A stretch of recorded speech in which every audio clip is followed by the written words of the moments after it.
Praise the lord. సర్వాధికారియు సర్వోన్నతుడు సకలైనటువంటి యేసుక్రీస్తు ప్రభువారి అతి శ్రేష్ఠ నామమున ఈ ఉదయకాల సమయంలో ప్రియులారా మీ అందరికీ మీ కుటుంబాలకును శుభములు వందనాలు తెలియజేస్తుంటున్నారు. ఆయన కనికరంతో, ఆయన కృపతో, ఆయన కాపుదల మనకు అనుగ్రహించి క్షేమ సౌఖ్య సంతోష సమాధానాలు ఆరోగ్యము ఆయుష్ను ప్రసాదించిన దేవాతి దేవుని స్తుతించుటకై ఈ ఉదయకాల సమయంలో ఆయన పరమ పవిత్రమైన పాదముల యొద్దకు మిమ్ములను మీ కుటుంబాలను ప్రత్యేకంగా ఎవరు బిడ్డలారా మిమ్మల్ని అందరినీ నేను హృదయపూర్వకంగా ఆహ్వానిస్తా ఉన్నాను. ఎంత దయగల దేవుడు మన దేవుడు. ఈ భయంకరమైనటువంటి దినాలు ఇంతవరకు భారతదేశంలోనికి చొప్పింపబడి భారతదేశం నుంచి అనేక రాష్ట్రాల నుంచి అనేక జిల్లాలకు, అనేక జిల్లాల నుంచి అనేక మండలాలకు, అనేక మండలాల నుంచి అనేక పట్టణాలకు, గ్రామాలకు, మన పరిసర ప్రాంతాలు, మన ఇరుగు పొరుగు కుటుంబాలకు కూడా ఈ కోవిడ్ వచ్చిన దినాల్లో తండ్రి కనికరించి ఆయన కృపా కౌగిట్లో మనల్ని సేరదీస్తుంటున్న రీతికై స్తుతిస్తూ స్తోత్రాలు చెల్లించుటకై మిమ్మల్ని అందరినీ మరొకసారి హృదయపూర్వకంగా ప్రేమపూర్వకంగా ఆయనను ఆరాధించుటకై ఆయన పరమ పవిత్రమైన పాదముల యొద్దకు రండి అని నేను ఆహ్వానిస్తా ఉన్నాను. ఎందుకని అంటే ఒక దినాన ఐగుప్తుకు కీడు సంభవింపబోతా ఉంది. దేవాతి దేవుడు మోషే గారితో తెలియజేస్తున్నటువంటి మాట, మీ గృహాలకు సంహారపు దూత రాకుండుటకై మీరు మేకపిల్లను వధించి దాని యొక్క రక్తాన్ని మీ గుమ్మాలకు పుయ్యండి అని చెప్పినప్పుడు, ఎప్పుడైతే దేవుని మాటను ప్రజలకు తెలియజేసినప్పుడు ప్రజలు దానికి అంగీకారం తెలియజేశారు. వారు వధించినటువంటి ఆ గొర్రెపిల్ల యొక్క రక్తాన్ని వారి యొక్క గుమ్మాలకు పూసినప్పుడు సంహారపు దూత గుమ్మాలు దాటిపోయింది. దేవునికి స్తోత్రము. ఈ ఉదయకాల సమయంలో మీరు కూడా ఆరాధన అనేటువంటి అర్పణ ప్రభుకు అర్పించి ఆరాధనకు యోగ్యుడైనటువంటి ప్రభు పరమ పవిత్రమైన పాదం దగ్గరికి వచ్చి ఆయనలో భద్రతకై ఆయనను వేడుకొని ఆరాధించి కుటుంబాలకు క్షేమమును పొందు నిమిత్తము మిమ్మల్ని ఆహ్వానిస్తా ఉన్నాను. ఈ ఉదయకాల సమయంలో ఆరోగ్యంతోనూ ఆనందంతోనూ ఆరాధించుటకై ఆయన పాదాల దగ్గరకు రమ్మని ఆహ్వానిస్తున్నటువంటి నా జీవితంలో, మా జీవితాల్లో కూడా దేవుడు ఎన్నో అద్భుతాలు చేస్తా ఉన్నది. భయంకరమైనటువంటి దినాల్లో మీకు తెలుసును, నేను కేవలం సువార్తికుడను మాత్రమే. అట్లాంటి చాలా మంది నా హితులు, నా క్షేమం కోరేవారు నాకు కాల్ చేసి అడుగుతూ ఉంటారు, అయ్యగారు ఈ భయంకరమైనటువంటి దినాల్లో మీ పోషణ ఎలా జరుగుతూ ఉంది? ప్రభు మమ్మల్ని పోషిస్తూ ఉన్నారు అద్భుతముగా, అనేక రీతులుగా ఆయన కౌగిట్లో భద్రపరిచి మమ్మల్ని పోషిస్తుంటున్నారు. అంత మాత్రమే కాదు, నిన్న దినాన్ని నేను ఒక 2 ప్రోమోలు నా పెద్ద కుమార్తె చెన్నై పట్టణం నుంచి చేసినటువంటి ప్రోమోస్ మీకు ప్రజెంట్ చేయడం జరిగింది. గమనించండి, ఈ లాక్డౌన్ డేస్లో అందరూ భయంతోనూ, అందరూ ఆర్థిక పరమైనటువంటి అనేక విధాలైనటువంటి సమస్యలతో సతమతమవుతూ ఉంటే కనతండ్రి కనికరించి మేము నిలిచినటువంటి ఈ గృహాన్ని మాకు బహుమానంగా ఇచ్చారు. ఈ నెల 1వ తేదీన చెన్నై పట్టణంలో ఉన్నటువంటి నా కుమార్తెకు, నా అల్లుడి గారికి అద్భుతమైనటువంటి స్థితిని ప్రభు ప్రసాదించారు. నేనేమంటాను అంటే, ఈ ఉదయం ఎవరైతే ప్రభువును పరిపూర్ణమైనటువంటి భక్తి విశ్వాసాలతో ఆరాధిస్తారో ఆయన విడిచిపెట్టే దేవుడు కాదు, ఆయన ఉన్నతంగా నిలిపే దేవుడు. కనుక ఈ ఉదయకాల సమయంలో ఆయనను ప్రస్తుతించుటకై, ఆరాధించుటకై, ఆయన నుండి సమస్తమును పొందుకునేటకై ఆయన పరిశుద్ధమైన పాదముల యొద్దకు రండి అని మిమ్మల్ని ప్రేమతో ఆహ్వానించి ఉదయకాల సమయంలో ప్రార్థన చేసుకుని ప్రభును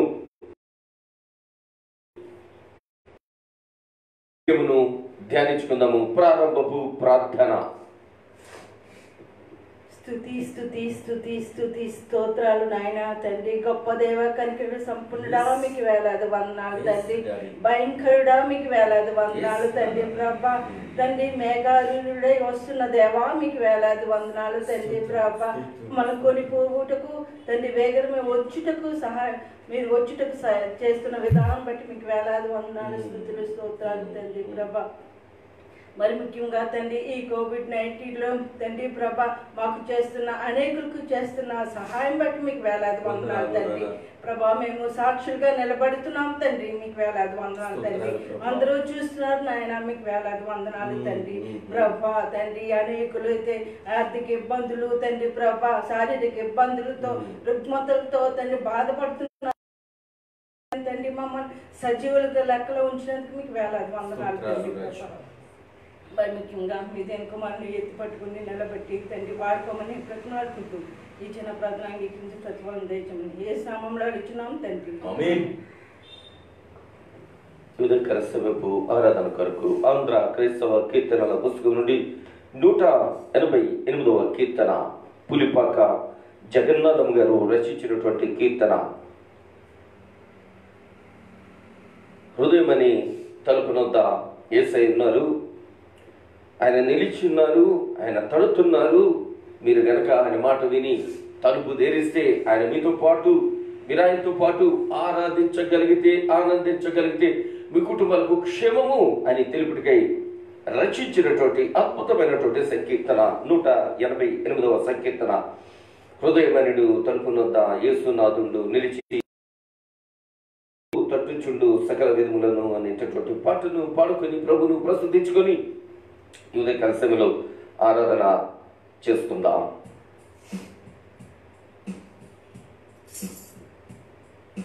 హృదయమనుడు తలుపునొద్ద యేసునాథుండు, హృదయమనుడు తలుపునొద్ద యేసునాథుండు, నిలచి సదయుడగుచు తట్టుచుండు సకల విధములను, నిలచి సదయుడగుచు తట్టుచుండు సకల విధములను.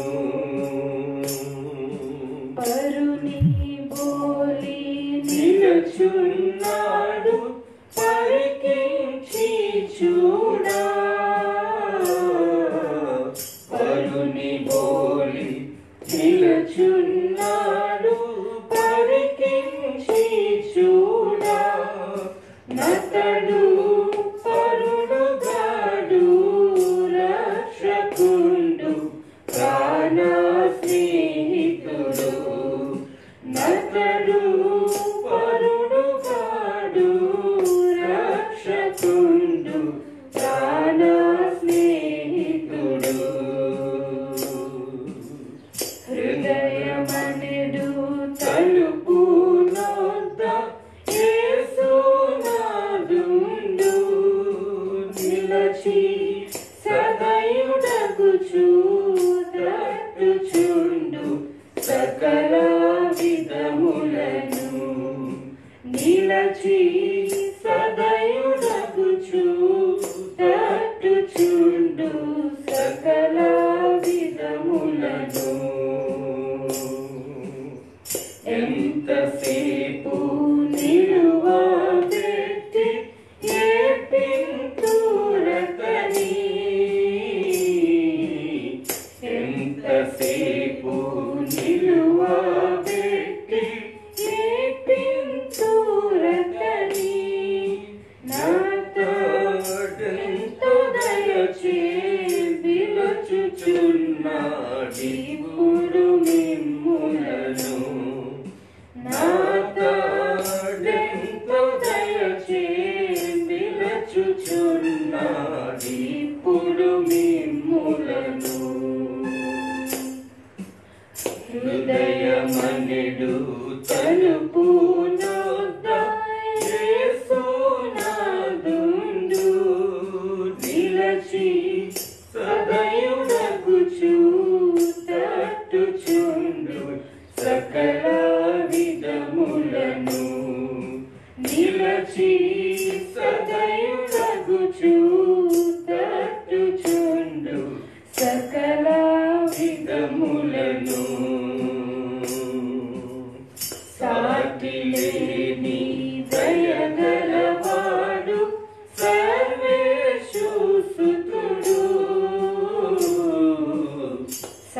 సాటి లేని దయగలవాడు సర్వేషు సుతుడు తన మాట వినెడు వారనెల్లా సూటిగా రక్షించు తన మాట వినెడు వారనెల్లా సూటిగా రక్షించు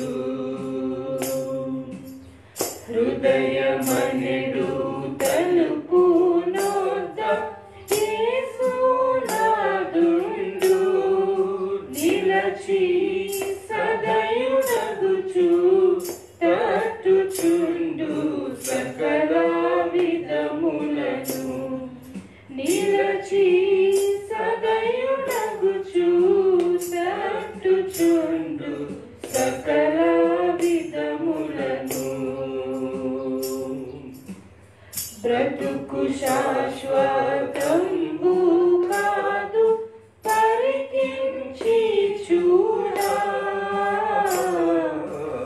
బ్రతుకు శాశ్వతంబు కాదు పరికించి చూడా గాన బ్రతికియుండు కాలముననే ప్రభుని గొలవండి గాన బ్రతికియుండు కాలముననే ప్రభుని గొలవండి హృదయమనెడు తలుపు నొద్ద యేసునాథుండు హృదయమనెడు తలుపు నొద్ద యేసునాథుండు నిలచి సదయుడగుచు తట్టుచుండు సకల విధములను నిలచి సదయుడగుచు తట్టుచుండు సకల విధములను హల్లెలూయా. దేవుని పరిశుద్ధ నామానికి మహిమ కలుగును గాక. అత్యంత ప్రియమైన దేవుని పిల్లలారా, వాక్యమును ధ్యానించుకుందాము. గత కొన్ని దినాలుగా మనము ధ్యానిస్తున్నటువంటి ధ్యానాంశము ఆది కాండంలో ప్రభు ప్రతిదినం మనతో మాట్లాడుతూ ఉన్నారు. అనేక రీతిగా ఎవరి బిడ్డలతోనూ కుటుంబాలతోనూ దేవుడు మాట్లాడుతూ ఉన్నారు. అనేకులను ప్రభు రేకిస్తూ ఉన్నారు, లేపుతా ఉన్నారు, మాట్లాడుతూ ఉన్నారు, సరిచేస్తూ ఉన్నారు, సరిదిద్దుతా ఉన్నారు, స్థిరపరుస్తూ ఉన్నారు. అందుని బట్టి ప్రభువును స్తుతిస్తూ ఉన్నాను. ఈ ఉదయకాల సమయంలో లాబాను యాకోబు వారిరువురి యొక్క సంభాషణ మనము ధ్యానం చేస్తా ఉన్నాం. లాబాను యాకోబుల యొక్క సంభాషణ. యాకోబుకు వివాహం అయింది. ఉదయాన్నే లేచాడు, ప్రక్కలో ఉన్నటువంటి ఆమెని చూచాడు, షాక్ అయ్యాడు. వివాహం అయ్యేసరికి లాబాను దగ్గరికి వచ్చి 7 సంవత్సరాలు రాహేలును ప్రేమిస్తూ ఆమెను వెంటాడి కూడా తిరుగుతూ ప్రేమను ఆమెకు వ్యక్తపరుస్తూ కనపడంగానే ఫస్ట్ హరాను ప్రాంతానికి వచ్చినప్పుడు, పద్దనారాము వచ్చినప్పుడు బావి దగ్గర ఆమెను కౌగిలించుకున్నాడు. మెడ మీద పడి ఏడ్చాడు. లాబాను చూడలేదు, ఆ ఇంట ఎవరిని చూడలేదు. కానీ ఫస్ట్ అతడు ఆ పట్టణానికి, ఆ ప్రదేశానికి వచ్చినప్పుడు మొట్టమొదటి చూచింది రాహేలును. ఆమె కోసం 7 సంవత్సరాలు లాబాను దగ్గర ఉద్యోగం చేస్తాడు. ఉద్యోగానికి ప్రతిఫలం రాహేలుతో వివాహం జరగాలి. జరిగింది అనుకున్నాడు. ఆమెతో ఆ రాత్రి ఆనందించాడు. తెల్లారి లేచేసరికి టైడ్ అడ్వర్టైజ్మెంట్ లో ఆ వాక్ అయ్యారా అన్నట్లుగా ఆ ప్రక్కనున్న ఆమెను చూచి షాక్ తిన్నాడు. రాహేలు అనుకుని ఆ రాత్రి అంతా ఆమెతో సంతోషించినటువంటి వ్యక్తి ఉదయం చూసేసరికి రాహేలుకు బదులుగా లేయా కనిపించింది. అతడు అంటాడు కదా 25వ వచనములో, ఉదయమందు ఆమెను లేయా అని ఎరిగి అతను లాభానుతో, నీవు నాకు చేసిన పని ఏమిటి?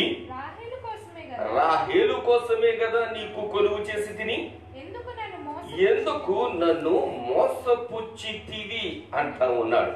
వాక్యం అంటది, మోసపోకుడి, మనుష్యుడు ఏమి విత్తునో ఆ పంటనే కొయ్యును. లాబాను మోసం చేశాడు అని నేను అనను, కానీ యాకోబు మోసపోయాడు అంటాను. లాబాను క్రమాన్ని తెలియజేస్తున్నాడు. అయ్యా, పెద్దదానికి కాకుండా చిన్నదానికి వివాహం చేయడం మా దేశపు సాంప్రదాయం కాదు, ఏ దేశపు సాంప్రదాయం కూడా కాదు. మీ దేశంలో కూడా మీ నాన్న కూడా ముందు మీ అన్నకి చేశాడు కానీ నీకు చేయలేదుగా పెళ్లి అన్నట్లుగా సంప్రదాయాలు గుర్తు చేస్తున్నారు. ఒకసారి మనం ఆలోచన చేస్తా ఉంటే 7 సంవత్సరాలు వెంటబడి తిరిగిన వ్యక్తికి ఆ రాత్రి ఆమె ఎవరో తెలవలేదా?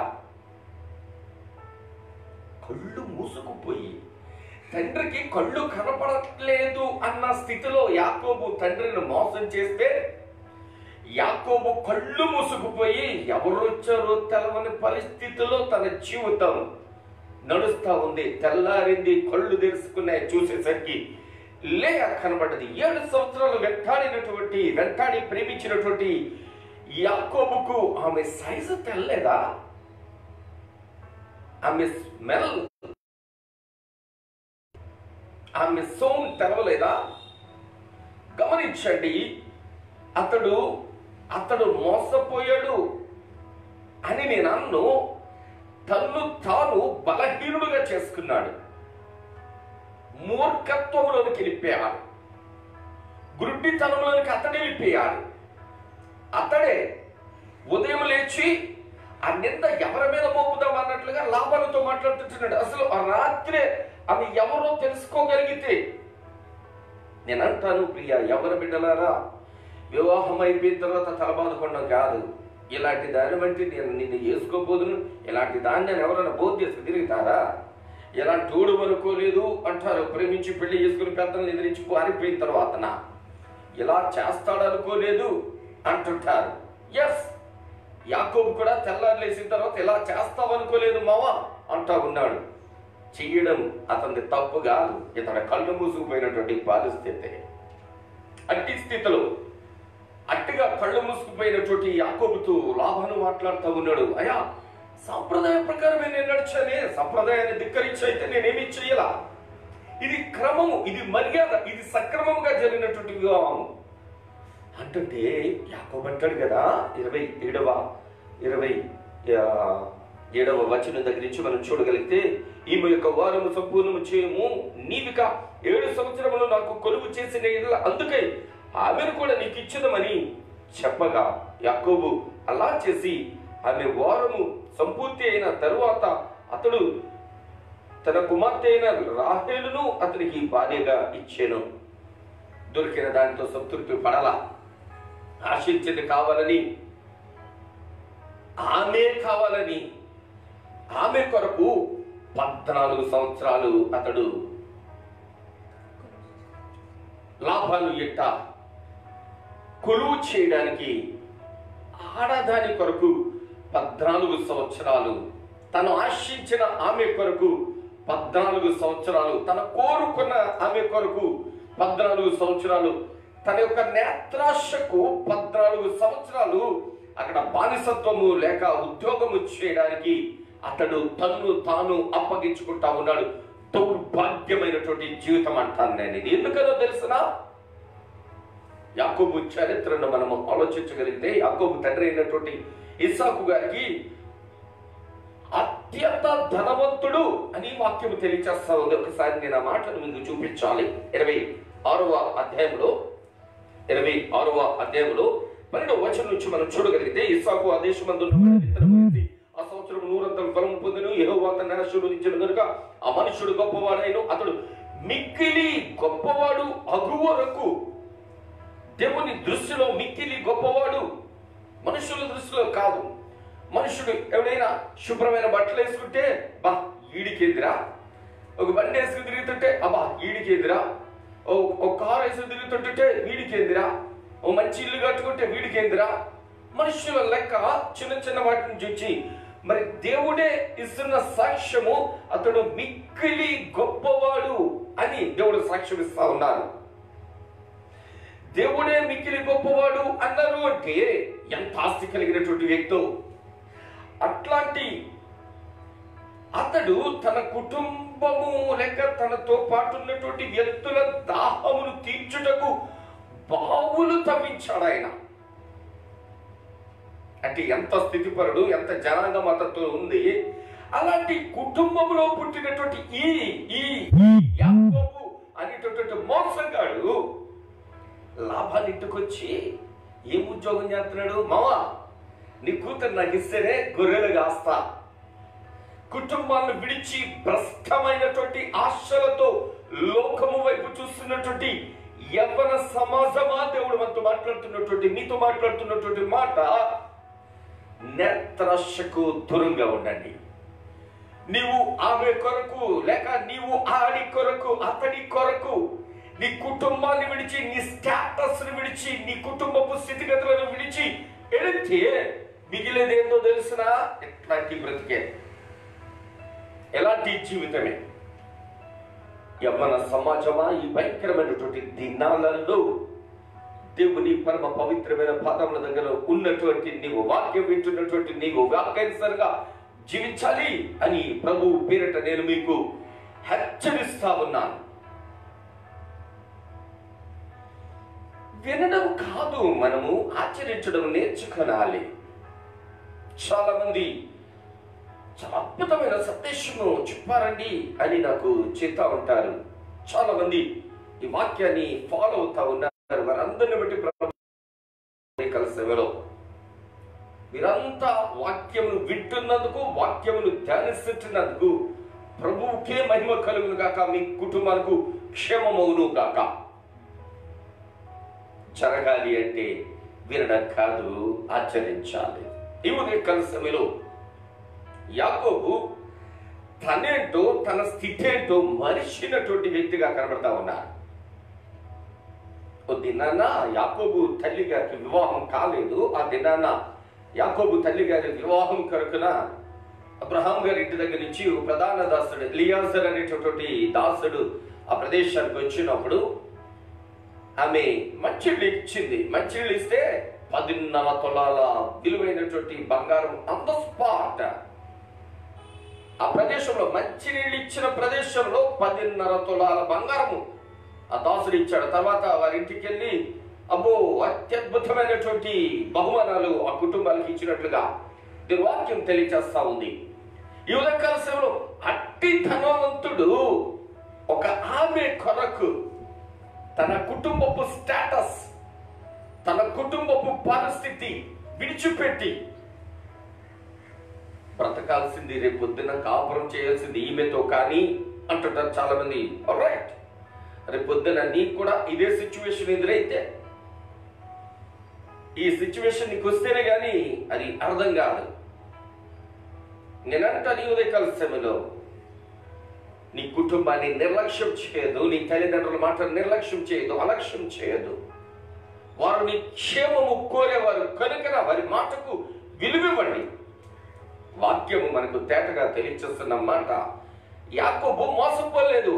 ఇన్ని సంవత్సరాలు ఆమె వెంటనే తిరిగి తిరిగి తిరిగి తిరిగి తిరిగినటువంటి వ్యక్తికి ఆమె ఎంత ఉందో తెలవలేదట, ఆమె స్వరం అర్థం కాలేదట, ఆమె మోసలు కూడా అంత కళ్ళు మోసుకుపోయినటువంటి పరిస్థితికి యాకోబు పోయాడు. ఉదయం లేచి లబో దిబో అంటా ఉన్నాడు. అక్కడ ఉన్నటువంటి లాభాన్ని అంటా ఉన్నారు, మేము ఈ పిల్లలు ఇస్తాం కానీ మరి ఇంకొక 7 సంవత్సరాలు మా దగ్గర పనిచేస్తావా? చేస్తాను మావయ్య, బా చేస్తానంటా ఉన్నాడు. సరేలే, జరిగింది ఏదో జరిగిపోయిందిలే, ఇంక ఇంతే ప్రాప్తం అనుకుంటాలే, సరే ఈమె తీసుకుని నా ఇంటికి పోతాలే అనట్లా. ఇంకొక 7 సంవత్సరాలు తప్పు మీద తప్పు చేస్తా ఉన్నాడు యాకోబు. చూద్దాం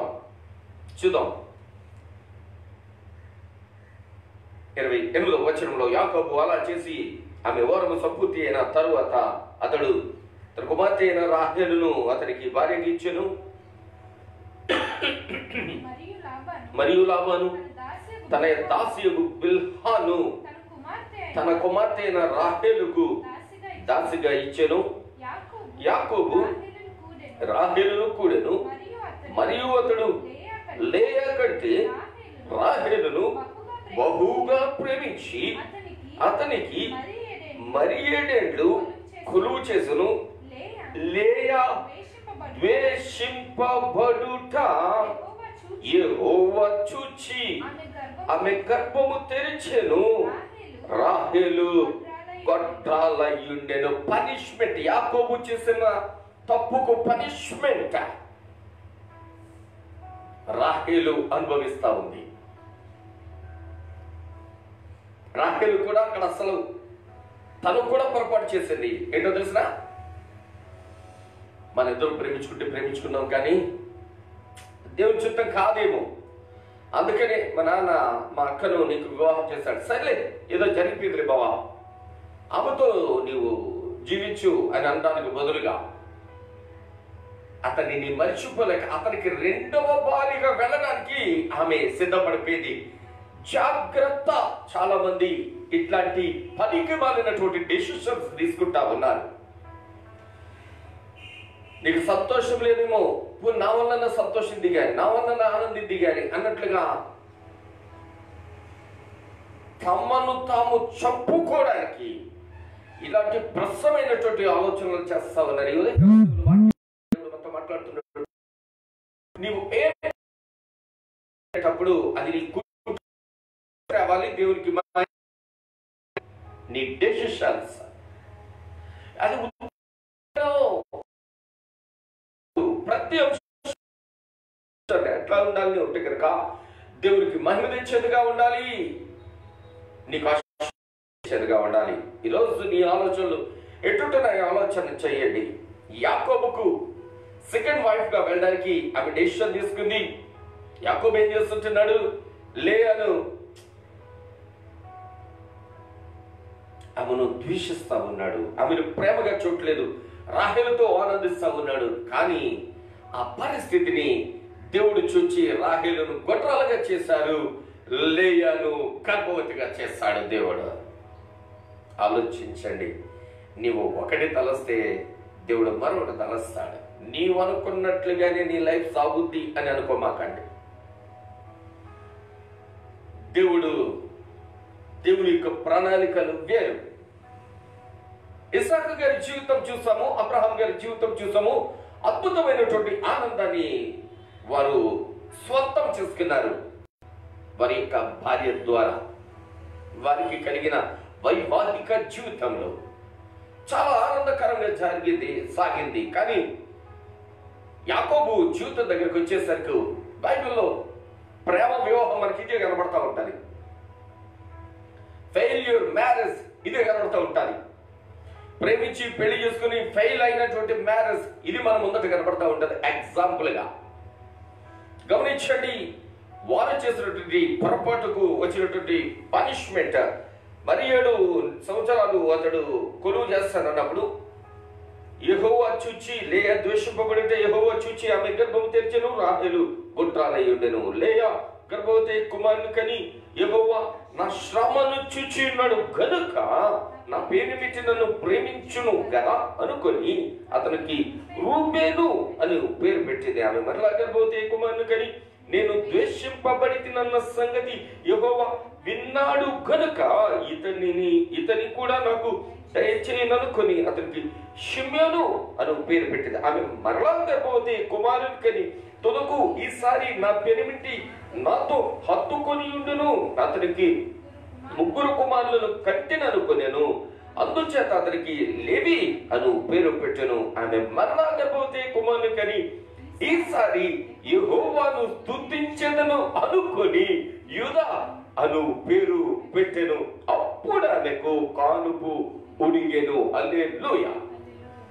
4 బిడ్డలు పుట్టారంటే కనీసం 4 సంవత్సరాలు దాటుతుంది కదా. 4 సంవత్సరాలు 5 సంవత్సరాలు 6 సంవత్సరాలు దాటుంటుంది. అప్పటి వరకు రాహేలుకు పిల్లలు పుట్టట్లా, రాహేలుకు పిల్లలు లేరు. రాహేలుకు సత్తా ఇట్లా వచ్చింది గొడ్రాలు అని. లేయా ద్వేషింపబడతా ఉంది. లేయా లెక్కలేనిదిగా ఉంది. లేయను పట్టించుకునేవారు లేరు. లేయా అంతా ఉంది, నా శ్రమ యెహోవా చూచారు, నేను ద్వేషింపబడుట దేవుడు చూచాడు, నాకు బిడ్డలు ఇస్తా ఉన్నాడు. పెద్దోడికి ఏమని పెట్టింది? పెద్దోడికి రూబేన్ అని పెట్టింది. రెండో వాడికి షిమ్యోన్ అని పెట్టింది. మూడో వాడికి లేవి అని పెట్టింది. నాలుగో వారికి యోధా అని పేరు పెట్టింది.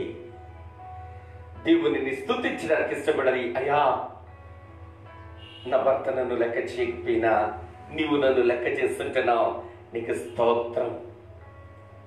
నా భర్త నన్ను ద్వేషిస్తుంటున్నా, నీవు నన్ను ప్రేమిస్తుంటున్నావు.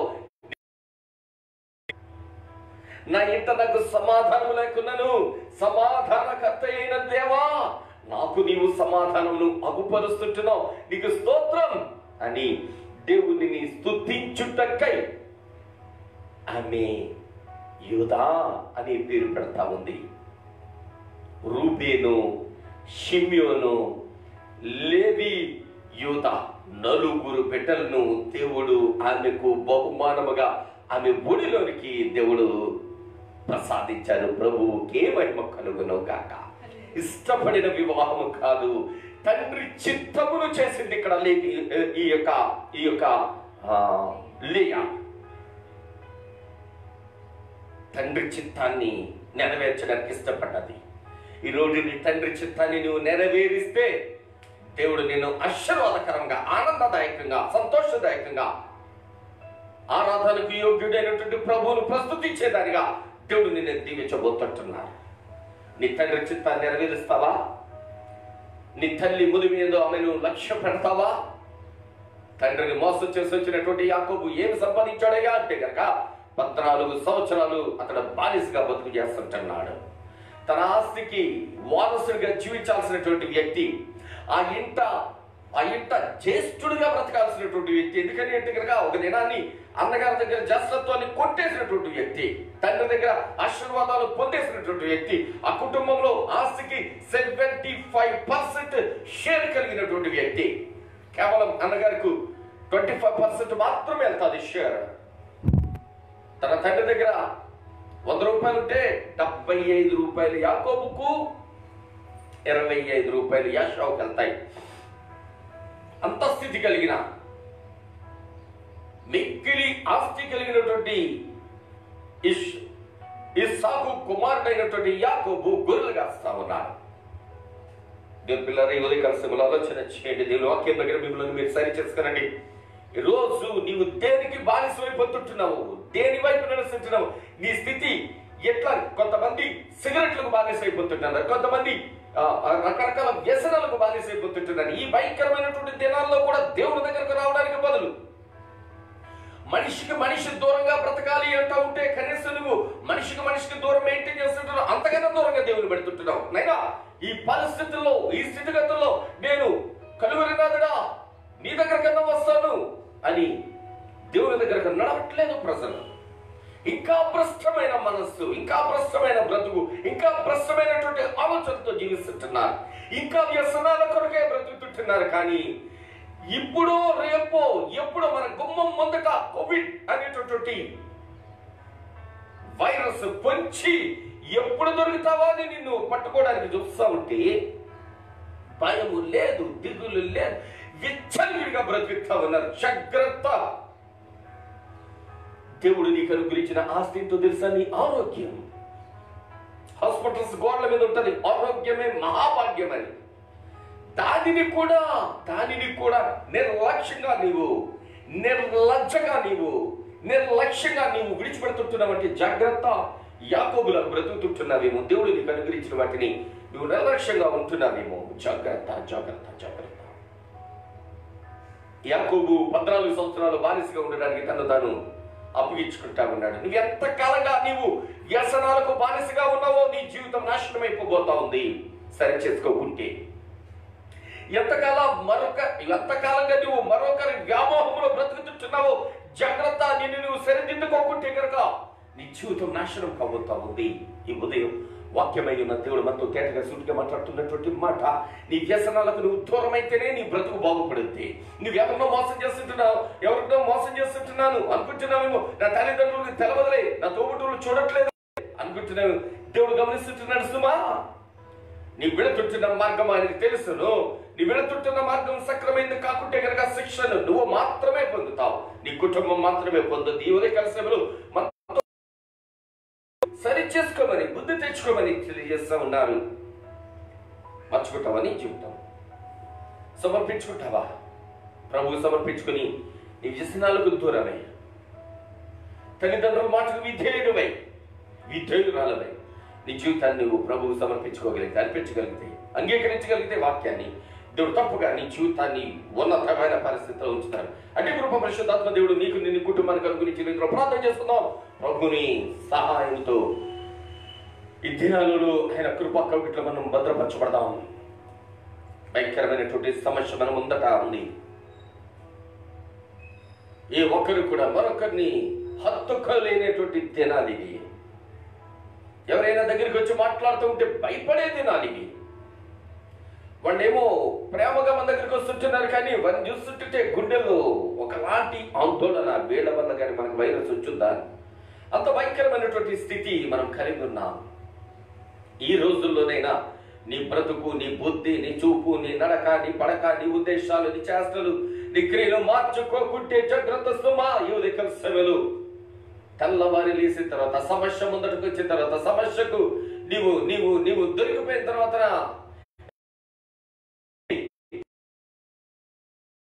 ప్రశ్నిస్తే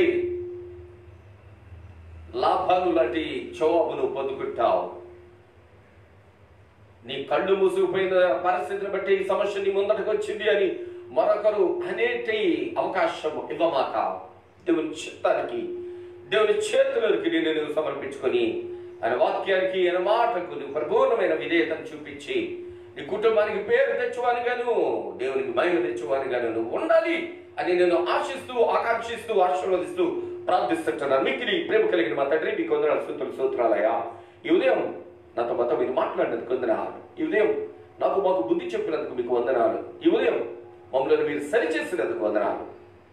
గొప్ప దైవమా, ప్రేమ కలిగిన దైవమా, మా ఎడల గొప్ప ప్రణాళిక కలిగిన దైవమా, మీకు వందనాలు, స్తోత్రాలు, స్తుతులునైనా. ఈ దీన కుటుంబాన్ని హెచ్చిస్తున్నవాడా, అనేక కుటుంబాల కొరకు ప్రార్థించుటకై మాకు ఇచ్చిన ఈ శ్రేష్టమైన బ్రతుకే వందనాలు చెల్లిస్తుంటున్నాము తండ్రి. అనేక మంది బిడ్డలు భయంకరమైనటువంటి స్థితిని ఎదుర్కొంటా ఉన్నారు. ఓవైపు ఆర్థిక సమస్య, మరొక వైపు ఆరోగ్య సమస్య, మరోవైపు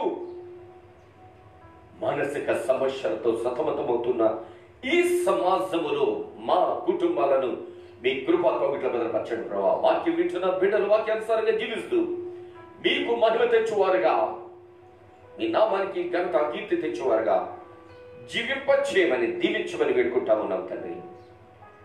అనేక మంది వైద్యులు ఈ కోవిడ్-19 వల్ల సఫర్ అవుతా ఉన్నారు. అనేక కుటుంబాలు చిన్న భిన్నమవుతా ఉంది. నైనా ఎవరైనా మృతి చెందితే దగ్గరికి వెళ్ళడానికి కూడా భయపడేటటువంటి పరిస్థితి ఈ ప్రపంచానికి దాపురించిందయా. ఎవరైనా ప్రేమతో దగ్గరికి వస్తే కౌగిలించుకోలేనటువంటి దౌర్భాగ్యమైనటువంటి బ్రతుకుతుంటున్నామయ్యా. చాలయా దేవా, చాలయా, చాలయా, చాలయా. ఈ శిక్ష మాకు చాలయా ప్రభువా. కనికరం చూపించండి, కృప చూపించండి, దయ చూపించండి, జాలి చూపించండి, కరుణ చూపించండి. మీ వాత్సల్యము ఈ ప్రపంచం ఎదుగు చూపించండి ప్రభువా. ప్రేమించి ప్రేమించి మీరు సృష్టించినటువంటి సృష్టి లయము కాకముందే మీ కోపాన్ని చల్లార్చుకొనమని మీ పాదాలు పడుతుంటున్నాము నాయనా. తగ్గించుకోండి అయ్యా. ఇక తాళలేము ప్రభువా, ఇక తట్టుకోలేము నాయనా. కనికరం చూపించండి నాయనా. ఈ భయంకరమైన పరిస్థితిని మేము తట్టుకోలేకపోతుంటాము, వినలేకపోతుంటున్నాము నానా. కనికరము చూపించండి, కృప చూపించండి, మీ చాలి చూపించండి ప్రభువా. ప్రజలు వాత వేయబడినటువంటి హృదయాలు నానా మీకు తెలుసును కదా ప్రభువా. మీరు తెలియచేసిన మాటలే కదా నాయన. నరుని ఆలోచనలు వాడి పుట్టుక నుంచి సరైనది కాదు అని మీరు చెప్పారు కదా ప్రభువా. నాయనా నాయనా నాయనా నాయనా, ఈ కోవిడ్ అనేటటువంటి ఈ వైరస్ ఎక్కడ పుట్టిందో అక్కడకు తిరిగి పంపించి నిర్మూలన చేసి ఈ ప్రపంచ జీవితానికి శాంతిని ప్రసాదించమని మీ పరమ పవిత్రమైన గాయపడిన పాదముల దగ్గర ప్రార్థిస్తున్నాము నాన్న. మీ గాయాల దగ్గర స్వస్థత ఉంది అన్నారు కదా, మీ కను దృష్టిలో నెమ్మది ఉంది అన్నారు కదా, కనికరము చూపించండి. ఈ ఉదయకాల సమయంలో నాతో మాట్లాడి హెచ్చరించి సరిచేసి బుద్ధి చెప్పి వాక్యంలో స్థిరపరిచినందుకు మీకు స్తుతి స్తోత్రాలు వందనాలు చెల్లిస్తూ నానా, ఎంతమంది బిడ్డలు ఈ వాక్యం వినబోతుంటున్నారో వారి జీవితాలు వాక్యంలో స్థిరపరచుకొని వాక్యానుసారంగా జీవిస్తూ మీ నుండి ఆదరింపబడి వాక్యము అనుగ్రహించమని, జన్మదినాలు వివాహదినాలు జరుపుకుంటున్నటువంటి బిడ్డలను కుటుంబాలను దీవించండి, ఆశీర్వదించండి, బలపరచండి, మీ కౌంట్లో భద్రపరచండి. ప్రభా భవిష్యత్తు అనుగ్రహించండి. రస వివిధమైనటువంటి సమస్యలతో ఉన్నటువంటి బిడ్డలను కనికరించి జ్ఞాపకం చేసుకోండి. కృపతో కనికరించి మీ కౌంటాలను అనుగ్రహించండి. ప్రభా ఈ దేశంలో విదేశాల్లో ఉంటున్న